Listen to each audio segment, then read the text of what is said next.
Shabbat Shalom, nous sommes Parashat Kedoshim. Dans la Parashat, il est marqué Mipene Seva Takum Vehadarta Pene Zaken. Nous devons se lever devant la vieillesse et nous devons faire le kavod au Zaken. La Gemara demande c'est quoi cette doublage Zaken et Seva. Et la Gemara explique que Zaken, c'est pas un vieux, c'est quelqu'un, Ze Shekana Hokma. Quelqu'un qui a étudié, qui a acheté de la sagesse. Donc c'est un sage, c'est un Tamid Hakam. Donc la Gemara apprend par là qu'on devrait se lever devant deux personnes. Et la personne qui est vieille et la personne qui est sage. La question se pose devant un sage, nous pouvons comprendre pourquoi il faut se lever pour respecter sa sagesse, pour respecter la Torah qu'il contient, pour respecter ses actes. Mais devant une vieille personne, quelle est l'obligation de se lever devant elle? Le Hinour expliquerait que finalement, quel est le point commun entre les deux personnes, pourquoi ils sont marqués sur le même piédestal, et la vieillesse et le sage. Ils n'ont rien de commun. Ça peut être un sage qui n'a rien de sagesse, et ça peut être un sage qui est jeune, et une vieille personne qui n'a rien de sagesse. Pourquoi la Torah nous enseigne qu'il faut les respecter dans le même passouk? Et pour faire de ça au moins deux psukim. Le Hanoch expliquerait que finalement, devant une vieille personne, on se lève parce que toujours avec la vieillesse, on comprend la réalité de la vie. Comment on comprend la réalité de la vie quand on s'approche de la mort? Toute vieille personne reçoit une sagesse extraordinaire et elle commence à voir tout de manière droite. Ça veut dire de la manière correcte. Pourquoi? Parce qu'elle comprend quel est le but de la vie. Et elle voit qu'on va mourir. Et le sage, il a un point commun avec le vieux. Quel est son point commun? C'est que le sage a compris jeune ce qu'a compris le vieux dans sa vieillesse. Ça veut dire que si jamais un hakam ne comprend pas la réalité de la vie à l'âge de 15 ans, à l'âge de 20 ans, à l'âge de 25 ans, jamais il consacrera sa vie à la Torah. Il va aller lui aussi, comme on dirait en France, s'éclater et faire sa vie. Et quand il vieillira, il s'apaisera, il se calmera. Non. Mais pene seva takom ve'adalta pene zaken.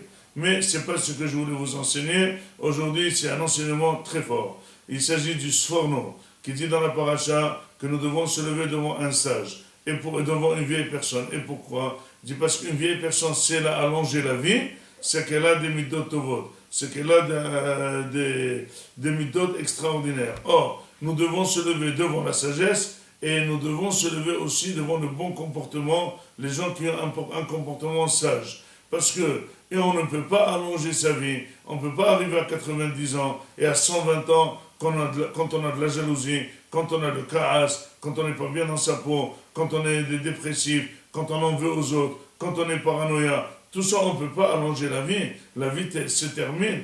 Maseret Avot, elle est pleine de conseils. Il y a plein de choses qui prennent le billet à la personne et le transfèrent directement dans l'autre monde. Donc si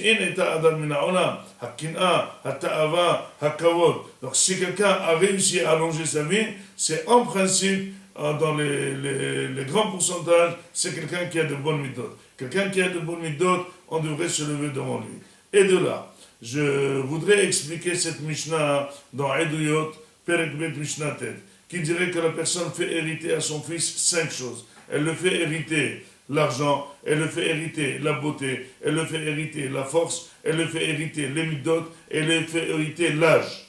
La Gemara demande comment on fait hériter l'âge. Elle dit regarde, quelle est la preuve? La Gemara qu'Avraham Avinu est mort à 175 ans, il devait vivre 180 ans. Pour le kavod de son père, il est mort 5 ans plus tôt.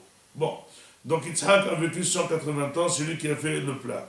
Et Yaakov Avinu, la Gemara dit qu'il était puni parce qu'il a trop parlé devant Yaakov de 33 mots. Il a été puni à 33 ans, donc il n'a vécu que 147 ans. La question se pose, qui c'est qui t'a dit que la vie de Yaakov Avinu, elle était raccourcie? Peut-être c'est ce qu'il devait vivre 147 ans, c'est déjà bien. Pourquoi dire qu'il devait vivre 180 moins 33? Pour dire que l'âge passe par héritage. Et maintenant, à nous d'expliquer comment la personne fait passer et véhiculer l'âge. Quand il s'agit d'argent, on fait un virement. Quand il s'agit de la beauté, on voit la beauté. Mais comment l'âge du papa se transmet dans les enfants? Eh bien, tout simplement, il lui fait un héritage de midot. Les midot du père, il passe dans le fils. Puisqu'il passe dans le fils, finalement, il a en lui la formule chimique de la vie de son père. Il va mourir, comme dit la Gemara, 5 ans, ou plus ou moins de la vie de son père.